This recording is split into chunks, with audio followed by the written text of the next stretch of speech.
The views and opinions expressed on the episode belong to the speakers and do not represent the views or positions of any entity that they represent.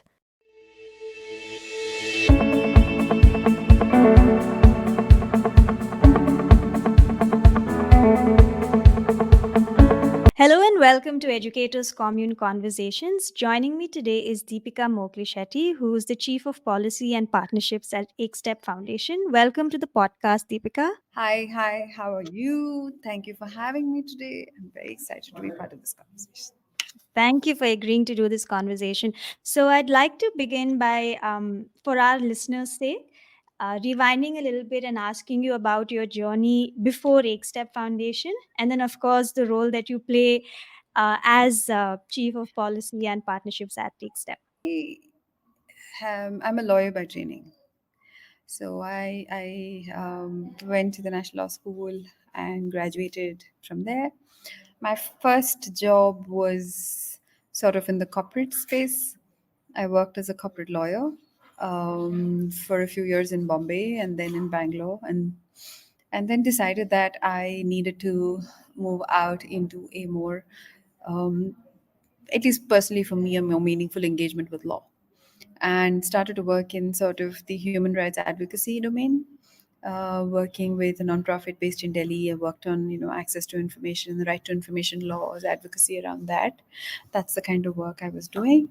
Subsequently, I that was for a few years. Then I ran the India office of an international NGO, working on access to justice for women, which was very, both of those jobs were, both of those periods of my life was sort of very eye-opening in the sense of personal skill sets, building a lot of understanding, knowledge, and also at the same time doing things that you've never done before. Training on law in Hindi and Kannada, engaging with communities, working with lawyers at the district level and sort of at the rural level, working with paralegals across the country who were working on, dealing with women's issues, working in women's organizations. So it's kind of, all of those are important only because it built a foundation for some thinking in my mind about some sort of solutions that need to be found, which were a little bit fundamental, in addition to, of course, a lot of the work associated with gender and gender justice and violence. Why these two things were important is the question of identity was a huge aspect that I picked up in both of these in jobs that I was working on. When we were looking at the right to information work, the movement was based on the fact that people were not getting access to benefits that were due to them because they were unable to prove, or because of large scale corruption in terms of duplicates in government records and stuff like that. I mean, at the core of it, if you dig a little bit deeper outside of the sort of other social issues and corruption issues, what was the problem? The problem was the inability of a person to prove who they were, and identity became like a foundational identity. Lack of that was a huge issue.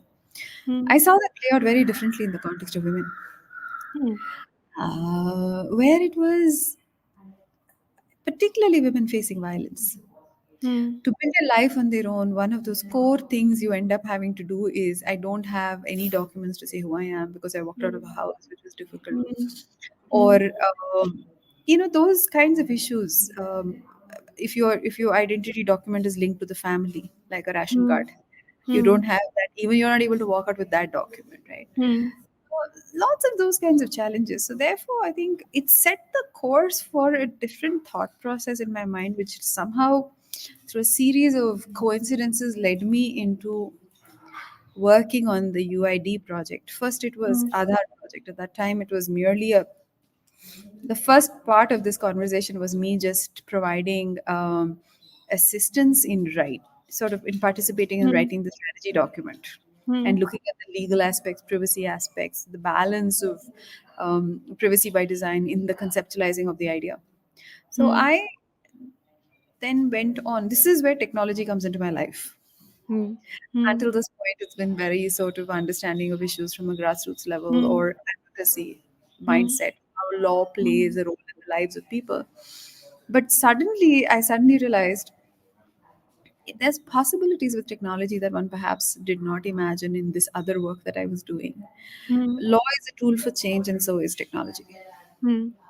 And the idea of a foundational identity based on who you are for everyone at birth Hmm. could actually be very empowering if done correctly and properly Hmm. with the right safeguards. So that sort of was an incredible learning experience in looking at the role of technology for social change, but Hmm. empowering role of technology in some way for individuals. Hmm. So the role of technology was realization of rights. So if you had the ability to prove who you were, your benefits were due to you. Hmm. People would argue that you didn't, you couldn't be denied, Right. right? Yeah. Yeah. So the path of technology for realization of rights. So that kind of sort of that took shape in my mind.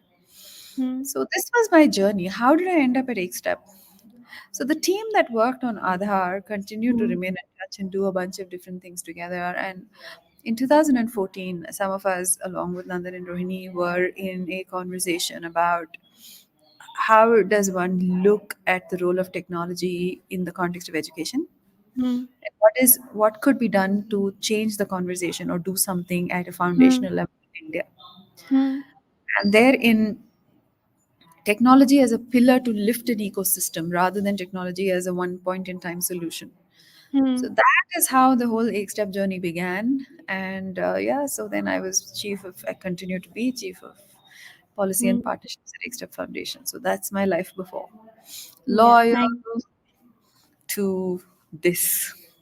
Inspiring to hear about how all these things in life come together to play in such a big role in another field and industry altogether. And so just joining those dots, if you could now elaborate on the role, just EkStep Foundation, and how you at EkStep Foundation think about how you're going to create that social impact with population scale impact through technology narratives and through networks. So when we began at EkStep in 2014, a lot of our work was focused on, what is it that technology can do to lift an ecosystem.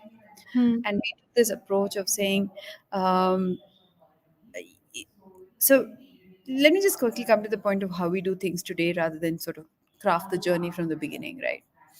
So EkStep Foundation creates open source, and brings an open approach to building technology, but also its usage.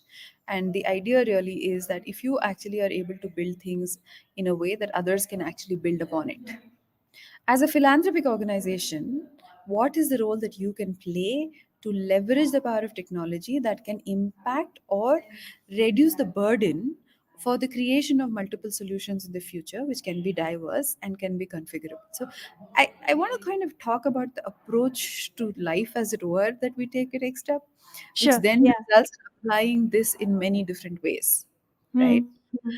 The approach is on, okay, we are a philanthropic organization. Where do we spend our energy or Hmm. even our resources? How can we do Hmm. it in a way that will benefit many, many more people, Hmm. right? How do we do it in such, how do we do it in a way that it actually enhances agency of Hmm. individuals, at the same time enables the possibility of creating diverse solutions? Hmm. Okay. So our approach to technology has been that. But over time, and that led us to the creation of Sunbird, which is our open source tech stack, which Yeah. can be used to create educational and basically learning platforms of any kind. Hmm. Yeah. And Diksha, the government of Yeah. India's education platform, is one such platform. Yeah. But there are a few others as well which have leveraged the power of the open source tools that we have built, or the building blocks that we have built. Hmm. But we take this approach for everything we do. Hmm. Whatever we do at EkStep is open source. It's, even if it's written stuff, it's in the Creative Commons. Hmm. Um, if it's technology, it's open source code. Hmm. But every time there is a problem, Hmm. we that we are approaching, we look at it from sort of, at least I certainly try and look at it from three pillars. Hmm. Technology is one pillar, but the role of networks, the Hmm. empowering power of different people being able to do different things, Hmm. and even them being loosely connected so they can Hmm. act leverage of each other's learnings and Hmm. ideas and power of what someone else has built. Hmm. That the idea of networks and the sort of the combinatorial impact of something like that for Hmm. social change is powerful. That's the second pillar. And the third, I think, particularly has come to bear in the context of our work in general, is the idea, of narratives, right? Hmm. Rohini Nilekani, who is the co-founder at EkStep Foundation, has extensively talked about the role of Samaj Sarkar and Bazaar. Hmm. Role of Samaj Sarkar and Bazaar for social change. You all have a different role to play, and we all need to play that role in Hmm. order for a shifted social in order for social change to really happen. And we started using the power of narratives to look at particularly the early years. Hmm. See, Ekstep began with a focus and continues to have a focus on how do you change the learning ecosystem or learning Right. framework and make learning better for every child in India, Yeah. and particularly in sort of the foundational stage, right? Hmm. But Yeah. not limited to that, but certainly in that. Hmm. And from the beginning, that's been sort of the sort of North Star, right? How do Hmm. you change things there so that you are not constantly in repair mode and you're also Right. shifting to a prepare mode?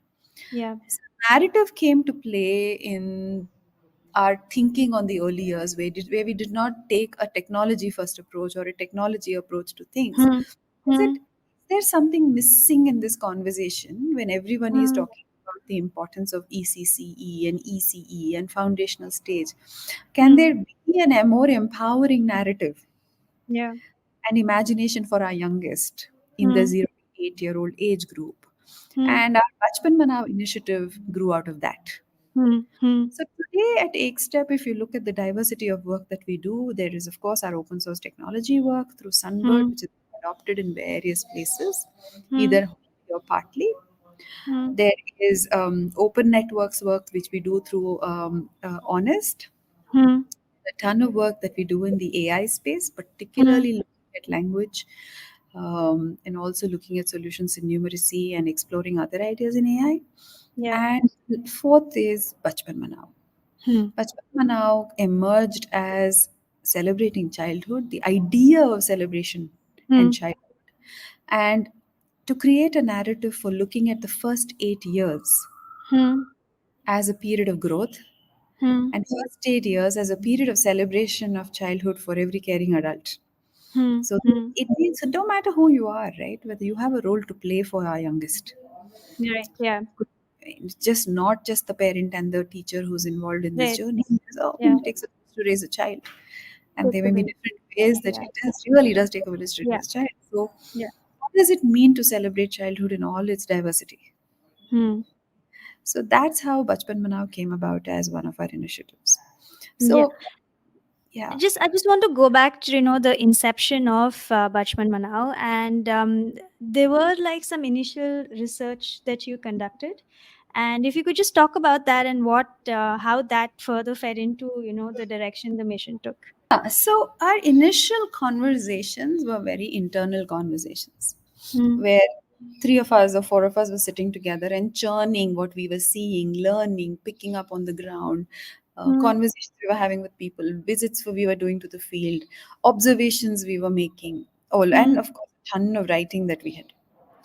But what we thought might be interesting to do is to engage with other organizations who are in this domain and then commission, uh, co-create, of if I may use that word, together sort of try small quick topics of research that can give us some insights into what is the missing narrative and what is the narrative that one might look for.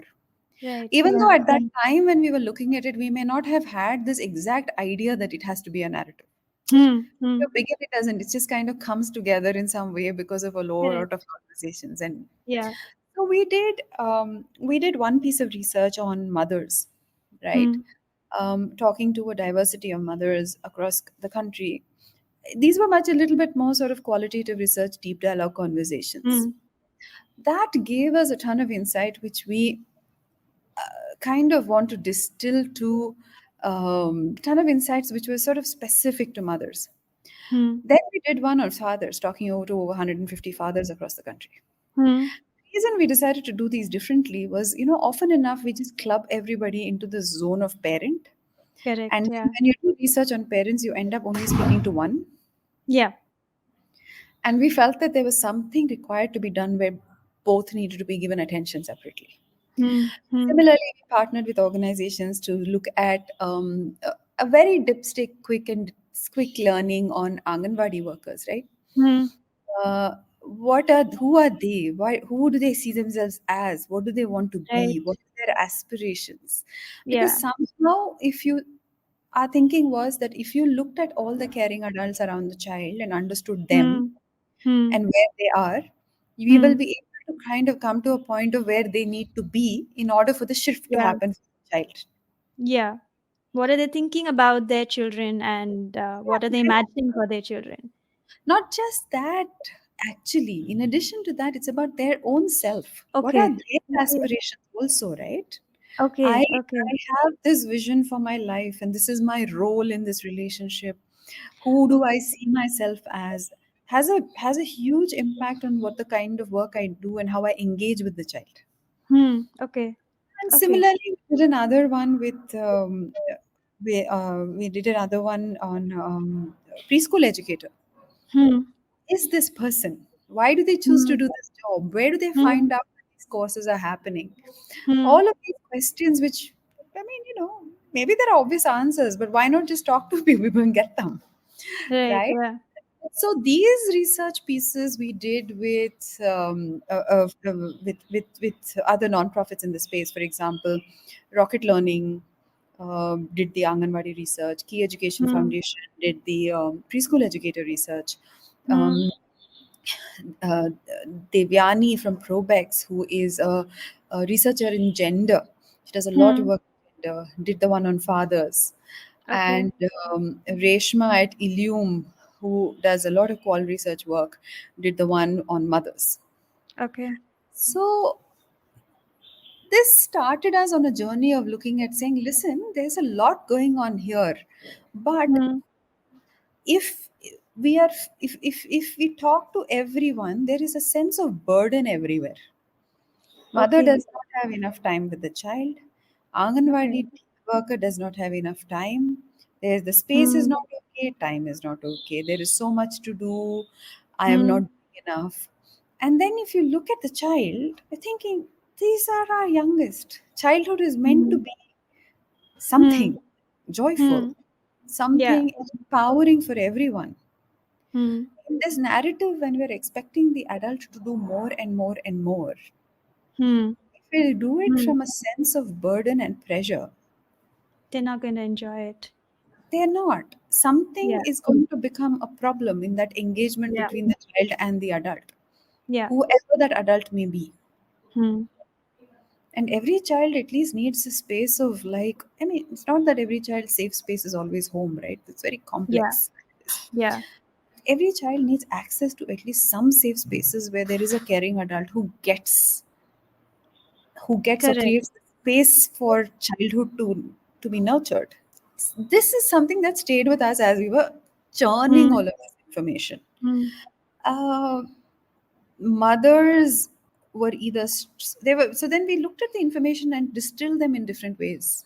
Hmm. Hmm. We, instead of looking at, we said, you know what, can we kind of do a psychographic of types of mothers, because then it can also give us Hmm. information of how to look at them in terms of what they need, what their needs are. Right. Yeah. So the idea of someone who's a striver, someone who's a creator, someone who's a struggler, someone who's a Hmm. solution seeker, this kind of categorization opened up a lot more conversation in the ecosystem. Hmm. What does this person need? What type of solutions might work? if Hmm. you are if you are struggling, giving you more to do may not help you. Help. Correct. Something Yeah. else needs to be done.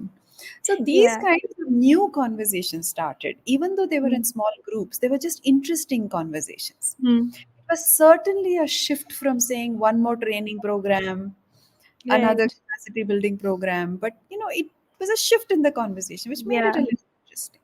That was one. Yeah. fathers were such a surprise, right? Okay. I personally think we need to do a lot more work with fathers and men. Hmm. But Hmm. this kind of opened the conversation to look at how fathers saw their relationship with their youngest. Right. Yeah. Desire for engagement and play and Hmm. space play Hmm. kept coming through. No matter what the location of the parent, Hmm. their resources, socioeconomic Hmm. background, nothing. So, I mean, fathers were like, I don't actually, nobody has actually even asked us this question before. Yeah. So that was interesting in terms of fathers. Hmm. And of course, Anganwadi workers, their own sense of self, their location in the Hmm. community, and also the role they played as people who stayed in those communities across generations. Yeah. Yeah. Okay, and preschool educators' aspirations. Hmm. Uh, they are perhaps not staying in the same place for a long period of time, but their aspiration to be the first grade teacher drives a Hmm. lot of how their actions are in that classroom. So it was interesting, Hmm. all of this. Hmm. At which point we felt that if the conversation has to shift to something positive, Hmm. can should we be looking at a narrative shift? Right. Can we Yeah. look at it from a sort of what we call a demand lens rather than a supply lens? Supply. Hmm. Hmm. Hmm. So that question arose in our minds, and that's how the journey to unpack Bachpan Manao emerged. At this time, there was nothing Yeah. called Bachpan Manao, Yeah. but the journey began to say, let's listen to insights from the ground, let's talk to more people, let's look at Hmm. what kind of a narrative can be an empowering narrative for the sake of the Hmm. earliest child. Hmm. Hmm. That pursuit took us down a path of more conversation and research and insight gathering, which we Yeah. did with a range of organizations Hmm. in the nonprofit space: Pratham, Dost Education, Rocket Learning, Key Education Foundation, Adhyayan, LLF, um, Makala Jagrati was part of it, and several others. Hmm. Hume was part of it, and Probex, and everyone. And somehow this churning, Hmm. all of this churning, thinking, playing, meeting people on the ground, whether it was at their homes or on the street. We met street vendors, we went into preschools, we went into after school programs. I mean, all of this, it was just like mind boggling, both in the north and the south, Hmm. around Lucknow and around Bangalore. It led this group of a dozen or so organizations and people to come with the thing. There is the meta insight that emerged from these conversations was there is a sense children are just like children are children, they are fine in the sense of it's not about the child, it's Right. about caring adult around the child. Yeah. And is there a prevailing mindset this one wants to shift? What Hmm. is the prevailing mindset? If they're to pick one Hmm. prevailing mindset, it was a sense of sort of approaching this with a sense of scarcity. Hmm. I don't know enough, I can't, Hmm. I am not able to. I do Hmm. my best and I don't know what to do. Yeah. How do you shift that to I am and I can? Hmm. Not because I don't know, but because what I am doing actually at the very core, Yeah. if it stood on a couple of two or three pillars, it Hmm. is the environment that the child needs. And Yeah. things which are a little bit more instinctive, Yeah. conversation and play and creating a caring, engaging environment is the supportive, safe space that the child needs, particularly in the 0 to 8 age group, Hmm. to be able to be school ready or to Hmm. take the world in general. Yeah. So that is what it hinged on. Of course, at the same time, sorry, I'm just jumping. At the same time, also it sort of as our journey progressed towards sort of the end when we were coming to this whole Bachpan Manao idea Hmm. and Hmm. emerged on that idea. The NEP was released at the same time, so we had Okay. like Bachpan Manao churning from the ground, Hmm. and NEP was released in October of that year. I mean, sorry, the Right. NEP was released in 2020. Yeah. However, a couple of years later, the NCF-FS was released in Yeah. 2022. Yeah. The newfound policy speaking the same language a little bit. Right. Yeah. You Yeah. kind of had this uh, sitting where we Hmm.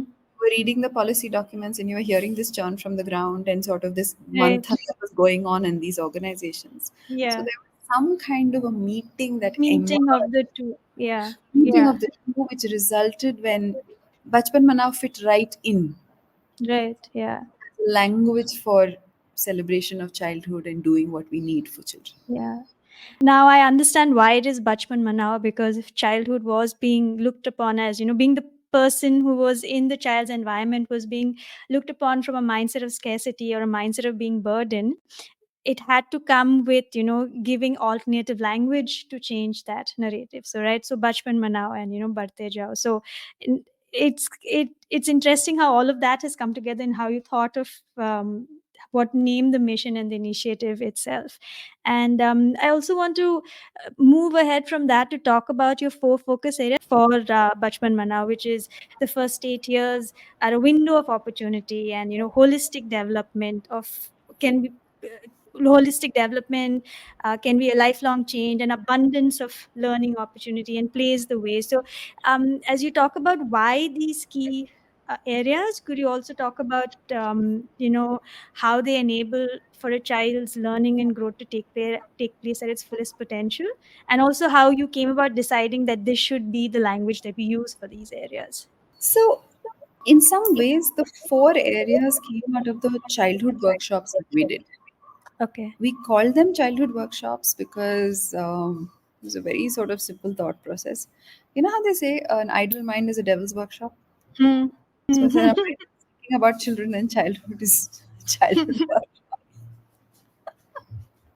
So from so we did two of them, and this came out a churning of those workshops with a lot Mhm. of people who were leaders in the organizations that I mentioned who've been part of this Yeah. journey with us.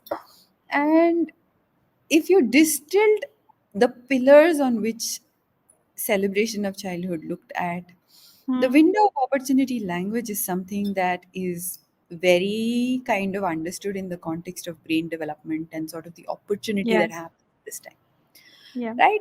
That kind of stuck out.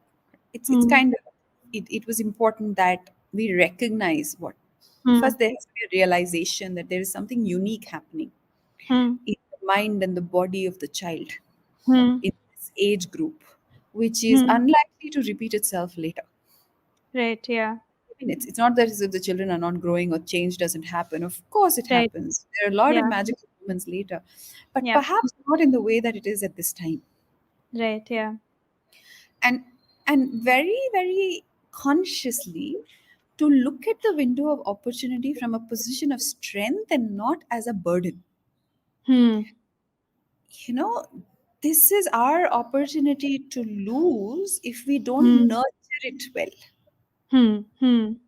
Hence sort of that language associated with the abundance of learning opportunity, right? Yeah. It's not to create a sense of scarcity to say, oh, you have only these many years to do this. Yeah. No, Yeah. Yeah. exactly the opposite. Yeah. Like you have this wonderful opportunity where if you do a few basic things, Right. Yeah. just watch, step back and watch the magic happen. Yeah. That's why sort of connecting it to the language of abundance of learning opportunities in this period. Yeah. Holistic learning, of course, is very much a commonly used term in the Yeah. earlier space, and more and more in the learning space as we are seeing nowadays. Yeah. Even holistic learning, I think, also because the domains of learning are also identified both in curriculum and policy and everything. Hmm. A bigger challenge on holistic learning is not the language of holistic learning. Hmm. It's like, how do you bring it alive? What does Hmm. it look like? What does it Hmm. feel like? Hmm. Can we engage with that? Hmm. Okay. Hence, the language around holistic learning has been very much that sort of experiencing holistic learning and feeling it, Hmm. even in our description of it.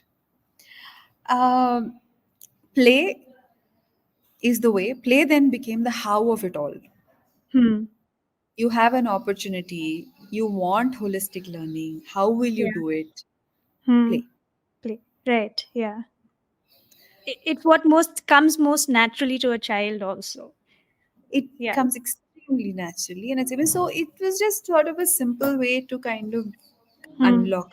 Now, in the EC ecosystem, in the early years ecosystem, organizations which are working on it, preschools or whatever, not this language is not necessarily new.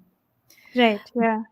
How does this become a much more common language Hmm. for every caring adult?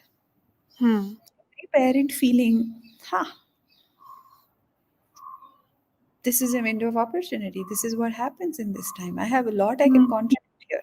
From Hmm. I can't to I can. Hmm. And I'm And, enjoying it. and I'm enjoying it. And if it's Yeah. play, I can. Right. Yeah. Right? So, because anecdotally, right, even in the research that we did, mothers would say, it's very interesting. I'll just give you one example. Mothers would say things like, these are mothers of 4 and 5 year olds, huh? Okay. And living in, this particular mother who is in a slum sort of basti sort of Hmm. in around Delhi. Hmm.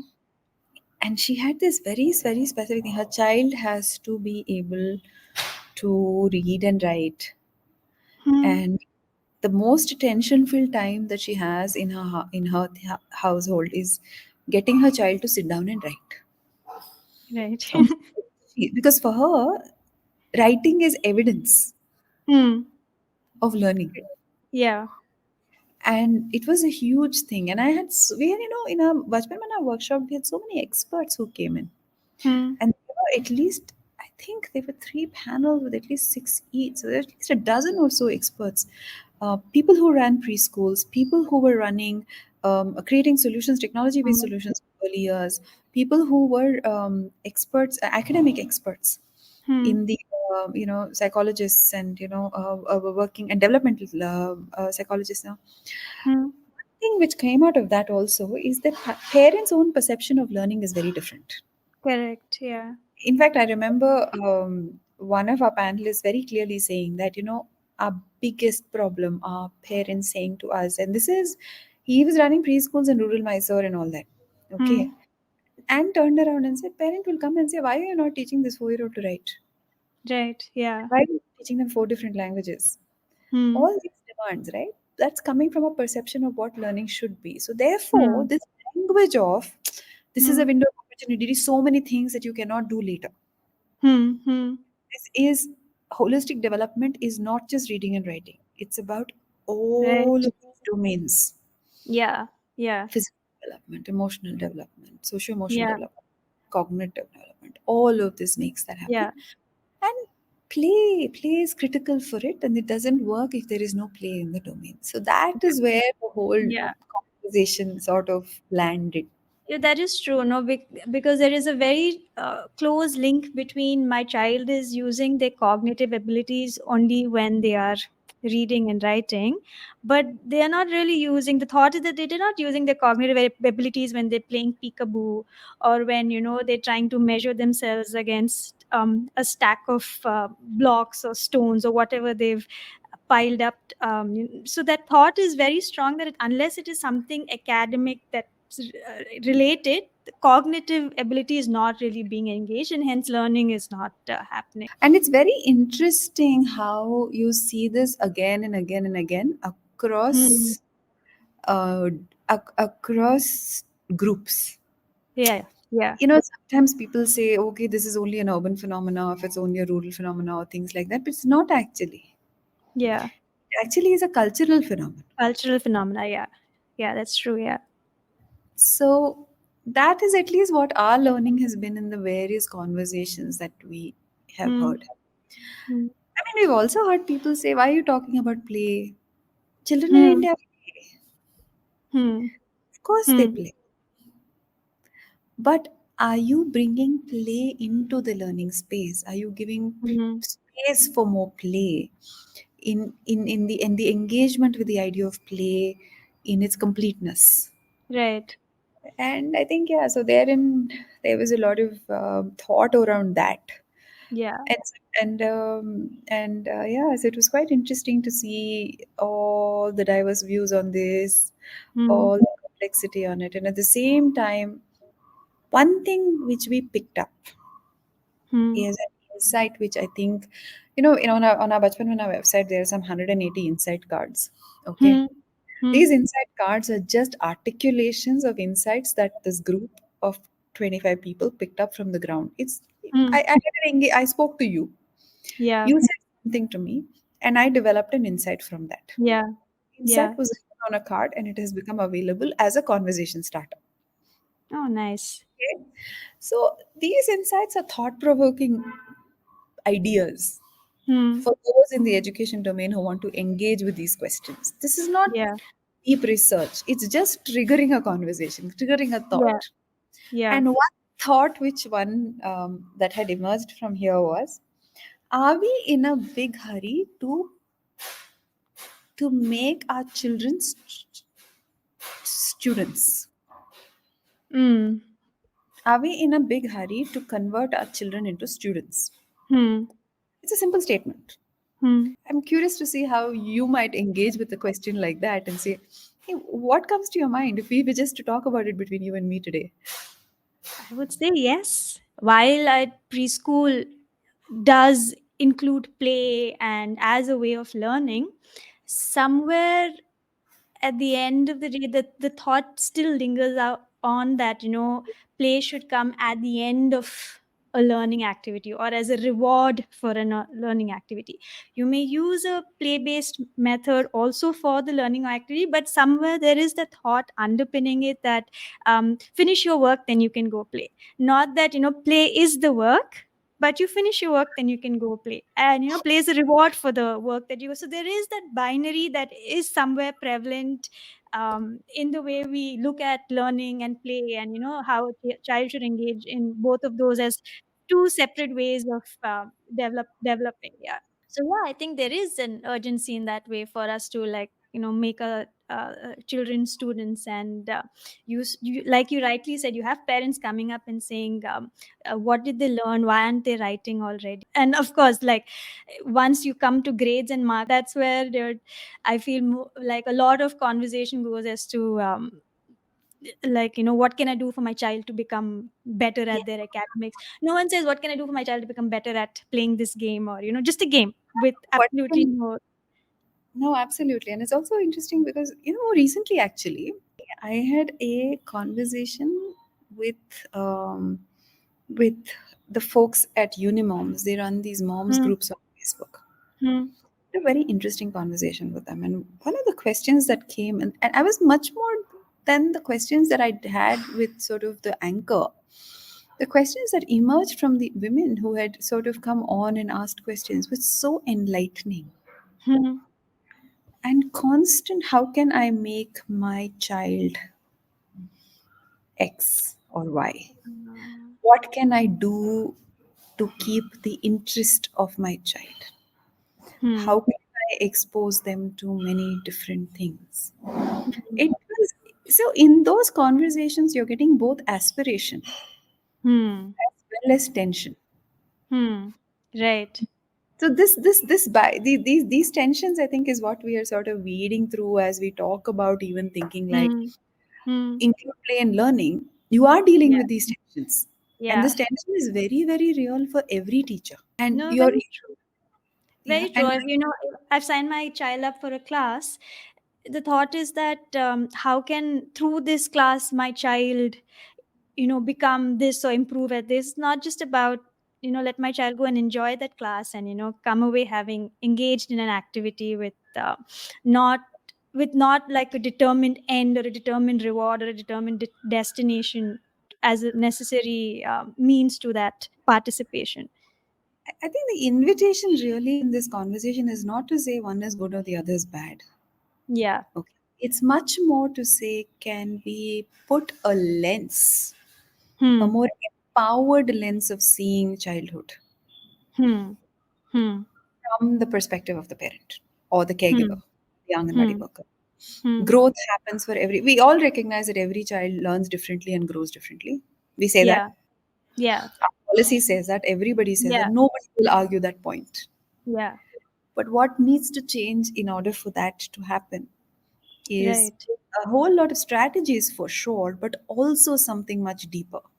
Hmm. This acceptance of different ways of growing needs to be Hmm. visible. If you Hmm. see a picture of it, you recognize it, right? If you Hmm. see a visual of it, you recognize it. And somehow Hmm. that's what led us to making the Bachpan Manao film. Hmm. It's a 90-second film which just explores it actually doesn't explore, it just follows like a bunch of kids who Hmm. are walking up a little hill, Hmm. and along the way, they find things that catch their interest, Yeah. and they engage with it. One child finds Yeah. a bug, another Hmm. child finds a flower, another child squintingly looking at trees. Hmm. And there is a little moment where there is a bit of a fight. Hmm. There is a moment of holding hands and helping someone. Hmm. And at the end, they get to the top of the little hill, Hmm. and they've actually gone on the top to release fireflies. Oh. Hmm. Well, Hmm. in some ways, the intent of the film was to just say, this is really just the essence of childhood. Yeah. But what we have found interesting is when people look at visuals like that, the Hmm. conversations that have been generated in Hmm. various forums in which this has been shown, right? Somebody Hmm. will look at it and say, I used to play like that. Hmm. I used to Hmm. collect bugs when I was a child. Yeah. Okay, and I used to do this, or I used to Yeah. do that. We've all And squinted at sunlight. we've all squinted at sunlight, and we've all squinted at the tall tree, and Yeah. we've all met that friend who irritated you. Yeah. And all of those kinds of things. And we've all rolled down and fallen Yeah. and picked ourselves up and walked back up. Yeah. So, what we found with that visual narrative, right? The idea of Hmm. visual narratives to Hmm. kind of support the meta narrative Hmm. has that it creates space for conversation. So, when these films have been screened in Anganwadis Hmm.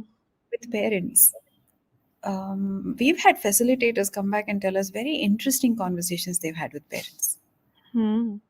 One mother in Satara actually said, my childhood used to be like this. I don't allow my child to do any of this. Oh.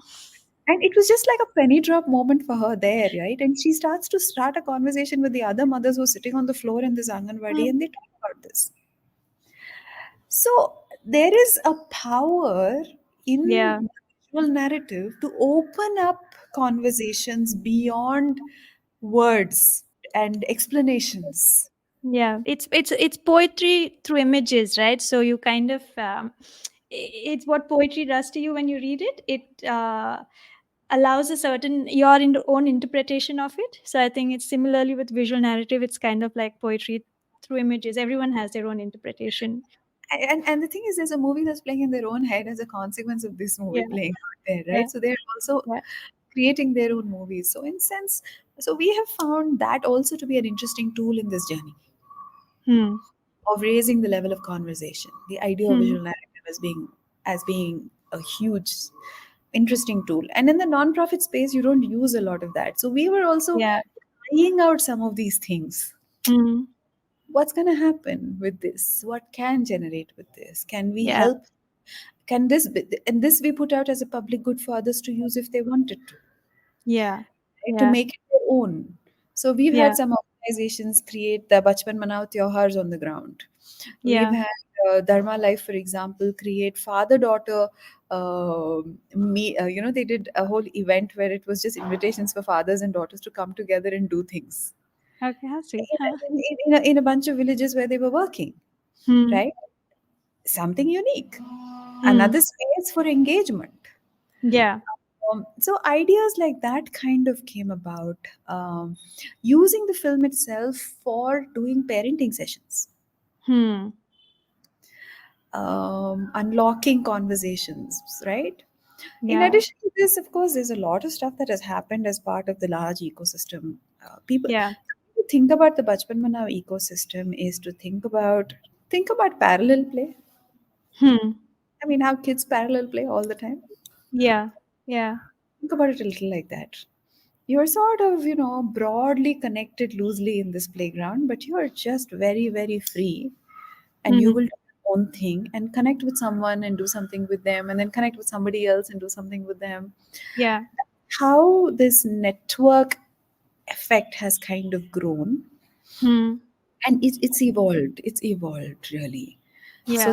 September of last year to now, a whole range of actions and activities have happened. I know I jumped ship a little bit into the narrative piece, and narrative and net and from the narrative to the network piece.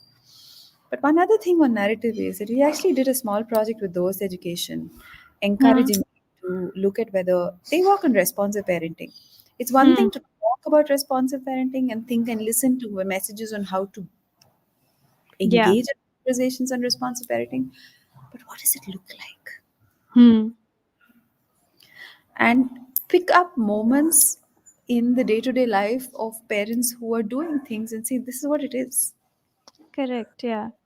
So there is Sometimes it's just about making them aware of what they're already doing, yeah, and that can also bring about a shift in the perspective they have, right? Yeah. absolutely. And these images that were of images of 6 families in Uttarakhand that were Okay. followed and put out were incredible. Hmm.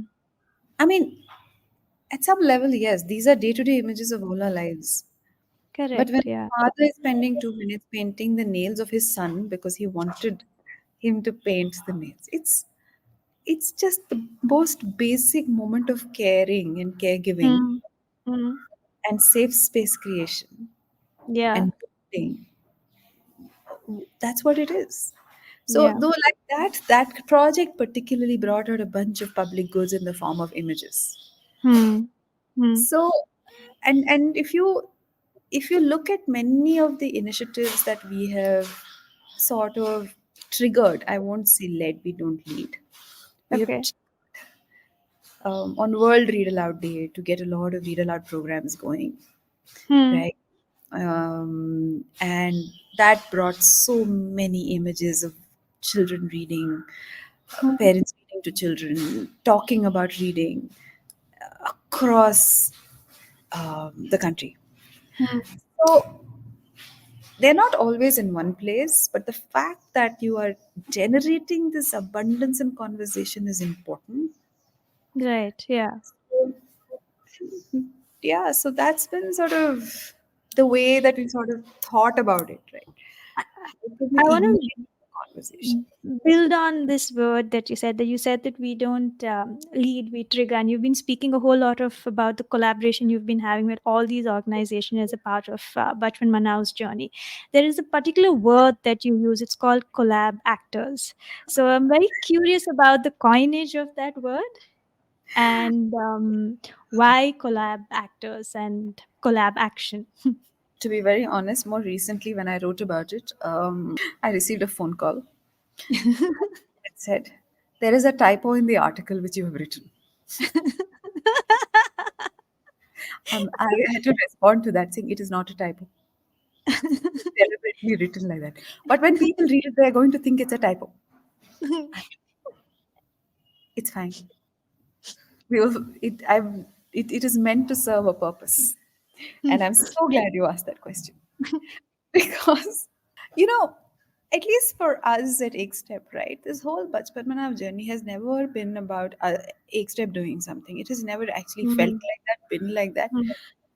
Or it's always been in dialogue of step by step co Hmm. creation, learning, and things like that with a lot of people. And we've done this together in many ways. Not everyone feels exactly the same way, but everyone participates. I think that participation is like important. Yeah. Yeah. You know, I constantly use this analogy of going for a run.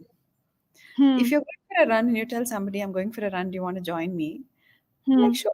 You run how much ever you want or do whatever you want, but I'm going. You Hmm. want to come along? Yeah. So there is Yeah. no agenda to that, right? Yeah. There's a Yeah. lightness to that sort of offer and invitation. So to some extent, Right. Bachpan now has evolved like that. It's a very Hmm. sort of for me personally, that's the analogy that I kind of use often. Now coming to that specific question of collab action. I think the word action, the bias towards action in the ecosystem was Hmm. something that resonated very strongly for me, my colleagues Radhika and Hita on the team, Hmm. and also our creative colleagues at City, which is Sohan and Vainat. And action, the bias towards action is something that you wanted to kind of, that it is energetic, it is moving all the time. Hmm. It is not collaboration for collaboration's sake. There is no collaboration has a lot of heaviness to it. Hmm. Okay? Hmm. There is forcedness to it. So therefore, somehow in a conversation like the one you and I are having, prick, it came out literally, like just it just popped Okay. out. Okay. It is collab action, and it is not about collaboration. Yeah. That's the essence of the energy. Hmm. And so we like everyone's a collab actor. It's a whole new made Hmm. up word. Doesn't exist.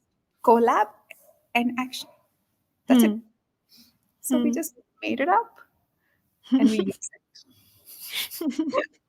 No, which is great because when you are shifting the narrative, you are not going to have vocabulary accessible to you to describe that narrative to people who are engaging with you, right? So you're going to have to create words, and all words are created. So why not collab actor and collab action? it. No, and the thing was also very often in this journey, which has been so personal and Hmm. personal and also connected, right? It has been Yeah. about my conversations with, say, Rohini, or my conversations with Rukmini Banerjee, or my conversations with Samyukta at Pratham, or my conversations with Aziz and Namya at Rocket, Hmm. or Mangal and Shweta at Key, or Sindhuja and her team at Dost, or mm, Shweta at GPF, or Gaurav uh, at Dharma Life, and so many others, Reshma and Devyani and my own team. Hmm. So what's happened with all of these people? I just thrown a lot of names, right? For me, these human, they are a very real part of our thinking and Hmm. living Hmm. this. And therefore, sometimes there is an essence of that engagement which perhaps regular vocabulary doesn't fully capture. Yeah. So that's how that happened. Do you want to talk about some of these initiatives? I know there is First Songs that which I feel is a wonderful project, and so if you'd like to talk about that a bit. That's the other thing which has been so interesting in this journey for us. When people came up with ideas, we were having a conversation with the folks at Planet Read. Hmm. Okay, Nirav and Bridge and a bunch of and Aparna at that time, and today there's Sonia there, and they were generally talking, and their focus is on basically improving literacy by providing same language subtitles in Hmm. video. Hmm. That's their Hmm. sort of core essence, and they do such Hmm. wonderful work with Hmm. that. And Bridge turns around and said, this mission of, lullabies is such an important aspect of this. Like, what would be so wonderful to have a collection of lullabies from across Hmm. different Indian languages. Can we do something about that together? I said, okay, Hmm. let's announce a project and look who responds and see where we can go with it. Hmm. And so that's how the first song project was announced. Hmm. And with the intent to say, can we collect a lullabies? So very Hmm. quickly, EduWeave sent us a bunch in Chhattisgarhi, and somebody else sent us a bunch in some other language. And Hmm. suddenly you realize, wow, this is interesting. It's not that easy to collect them, though, I have to say. After Yeah. all, it takes a lot of effort to keep the engine going, to keep the Yeah. energy going, to keep it Yeah. coming. But even the few that did happen initially gave us a lot of confidence that this is something Hmm. in this. There's something that touches everybody in this story, and Yeah. it's worth holding on to. It has evolved, and in a separate conversation with Pratham turned around and said, we've been wanting to do this for a long time, and let's get on with this, let's do this Hmm. together. And then suddenly it became a collaborative idea Hmm. between Pratham Education Foundation and Planet Read and us. And like that, the first song project emerged, the lullabies project emerged. Yeah. It's still work in progress, but the fact is a whole new idea was born. Hmm. And another initiative that I think is important to look at is Gramvani. Hmm. Gramvani is basically a participatory media platform which is Hmm. available for, it's literally like a social network platform, voice-based social network platform. Hmm. Okay. Hmm. And they do a range of things across about 100 odd districts, if not more. We looked at a project with them saying, can you create like a horizontal Hmm. where it could be a Bachpan Manao channel, but content of different organizations is available to your audience in Hmm. voice Okay. chat. Okay. It's not one type of content. Let's see what happens, Hmm. right? Incredible journey. Hmm. Existing content which was in as public goods, which was out there, whether it was on how do I advise on how to deal with sparring siblings, which a mother wanted, to running a read along campaign, to Hmm. father in Nalanda and all kinds of places in Bihar writing and I mean calling in to the Hmm. show to say we are concerned about mobile and access to mobile for our really young children. Wow. Okay. It has been a fascinating experience where we thought, okay, we'll put out 16 shows, 16 voice based call outs. Hmm. But because of the diversity of Hmm. content available across the platform, across the ecosystem, there were 82 episodes created. It took Wow. nothing to create it. But also shows that parents want to engage, parents want to Yes, know, like, want to. parents have questions, but they don't know where to find the answers. I'm sure this mother must have been puzzling over how do I stop my children from bickering, and it's really nice that she found an avenue to come and share that. Yeah, and the thing is, because there was one episode, one video or something that Key Education Foundation had created on this, which took care Hmm. of her, and she was very appreciative. She took it and ran with it. Oh, Okay, nice. that's all she needed. She got advice that she needed. So it wasn't. So what was interesting about this Gramvani exercise is two things. One, there was a horizontal voice place platform as an experiment we tried, Hmm. where Hmm. different types of content and variety of content Okay. was made available to Hmm. communities. Okay. And suddenly this became a space for all for families to engage with. So when we did Hmm. the read aloud challenge, voice based read aloud challenge, when Gramvani did it, children were calling in to read. Okay, so it was a very interesting experiment to look at a lot of learnings from what's coming from the ground and what people want, but Hmm. also if there is a diversity available, Hmm. different people pick what they want, can and Correct. more people can engage with it. Yeah. So those kinds of learning. So they we talked about first songs. We talked about Ramvani, Bachpan Manao. We talked about Childhood dialogues with the Better India, which, oh yes, the childhood dialogues with Better India. yeah. It was a collaboration where to kind of kickstart media engagement to tell stories which were focused Hmm. on children and childhood, and then to kind of instead of getting it after the stories are told, to, instead of them becoming lost on some Hmm. in the ether of the archives of the Better India, whether that could come together on a microsite called Childhood Dialogues, Hmm. where people can go back and re-engage with this content in the future, and Yeah. then their growing content over years can get Hmm. tagged on this page. So that has been a Hmm. very interesting collaboration because they actually started putting out stories, creating original content. Something Hmm. on the window of opportunity, they made a nice video. So it was some vox pop stuff. So Hmm. it's interesting space. Yeah. Yeah. The other one is, we always think of only parents and Anganwadi workers and preschool educator, but librarians, the magic Right. of librarians, Play a very um, important role. very, very important role. It's the free space if it is free. Yeah. And the work with the librarians in Karnataka of Adyan Foundation, which we have Hmm. been sort of engaged with quite actively, but talked approached it from the perspective of, okay, fine, you are going to skill the librarians to read, but can we look at what the mindset shift and personality shifts that are Hmm. happening? What does Hmm. a librarian feel about doing this work, and what's the sustainable shift? Yeah. Um, and that's been such a rewarding project for Hmm. everyone who was involved in, because it's the government is involved in the infrastructure providing. Adayan has been running the program, and we've been supporting in the imagination of it and all of that. Librarians of Karnataka happened, which then launched the Librarians of India website, Hmm. which has stories of librarians from across the country, and we're Hmm. constantly asking people to submit more. Hmm. So you can actually celebrate librarians as an agent of Hmm. change. And last week, it got launched as a storybook on Oh, Storyview. how nice.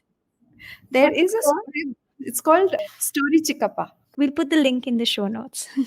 Yes, Story Chickappa is the story of the librarians of Karnataka, Oh, immortalized through. nice. I Very mean, can nice. you imagine being a librarian reading your own story in your library for kids? If they're the keeper of books, there should be a book about them. Yes. And that's really nice. So I think what we are trying in this journey of narrative and narratives, right, Hmm. is not just about celebrating childhood, but also celebrating the transformation of the caring adult around the child. Yeah. Yeah. So it's different ways to bring it alive, different Right. ways to engage with it. That's what I mean. Bachpan Manao creates the space for that. Okay. And I know, I mean, through this conversation, there were many points which were high points, and which I think will definitely be counted as, stories of change and stories of success for you. But if I were to ask you, for Bachpan Manao Badhte Jao, what does growth and success look like at this point of time? And if you have anecdotes to share with that. I think growth and success not so much for Bachpan Manao as much as the essence of what Bachpan Manao is. So the way I want to sort of position it is two things. One, more public goods within the collab actor ecosystem that they can leverage Hmm. off each other. Hmm. More collab action, more learning from each other, more, master classes and writings and owning of spaces and sharing, which, I mean, it doesn't have to be so formal, but little bits and pieces that you can actually come together, put something out. And I think we've created spaces for that through the master classes Hmm. and through newsletters. Hmm. In some way, creating a community that engages. It doesn't have to be active engagement. It doesn't have to Hmm. be some engagement, but a giving taking kind of space Hmm. and for the network itself. So that I think to see that grow and evolve into something would be fantastic to see. Okay. Um, and everyone participating in whatever little way they choose to. Yeah, Hmm. more of that, Hmm. and sort of growing community of actors in the space. That one for sure. But more than anything else, the message of Bachpan Manao is about celebration of child and the caring adult around the child. What it looks like is when that is actually a narrative in the hands of the people who matter the most, Hmm. the hearts and minds of the people who matter the most, who is Hmm. just the immediate circle around the child, Hmm. right? When that essence is understood and captured, Hmm. and there is no specific impact metric that will tell you that it has been captured, or it's not Hmm. one of those kinds of things. Hmm. Okay, it's not so specific. It's a little bit more abstract and ambiguous than that, Hmm. and you will know it when you see it. Right. It's a little like, you know what a happy safe environment looks like. Yeah. You I know mean, the what a image that's coming to my mind when you share this is the father painting a child's nails. Yeah, so you should be able to sense that and feel that literally at a Mhm. sort of a country level, Yeah. in that way.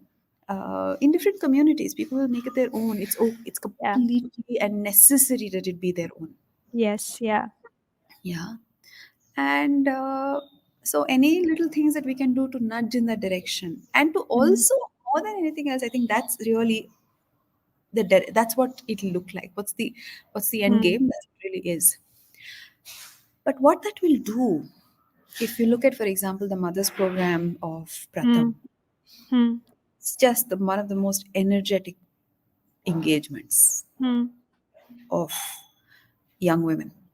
Mm. Okay, if and there is such a lot of power in that, the power of an empowered mother Mm. uh, engaging with her child, Mm. and where she owns it, right, Mm.